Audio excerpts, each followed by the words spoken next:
বিয়ে নিয়ে মেয়েদের কত স্বপ্ন থাকে, কত ইচ্ছে, কত আকাঙ্ক্ষা বছরের পর বছর তারা মনে পুষে রাখে। বিয়ের পর চুড়ি, শাড়ি, গহনা, খাট, আলমারি, নিজের সংসার সব কিছু পেয়ে বিনিময়ে তাদের হারিয়ে ফেলতে হয় অনেক কিছু। সবার আগে মেয়েরা যেটা হারায় সেটা যত্ন।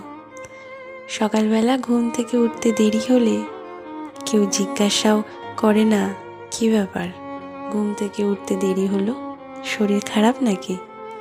বরং বাড়ির বউ দেরি করে ওঠায় সবার মুখ ভার হয়ে থাকে। মাইগ্রেনের যন্ত্রণায় ছটফট করা মেয়েটাও শ্বশুরবাড়িতে গিয়ে দুপুরের রোদে ভেজা কাপড় মেলে, শুকনো কাপড় তোলে। সে জানে এই বাড়িতে মাইগ্রেনের বাংলা অর্থ আধিক্যতা। ঘন ঘন মুড সুইমিং করা মেয়েটাও এখন অন্যের মেজাজ বুঝে কথা বলে। আসলে মেয়েদের বিয়ের পরে অনেক পরিবর্তন হতে হয়। তারা মেনে নিতে আর মানিয়ে নিতে শিখে যায়।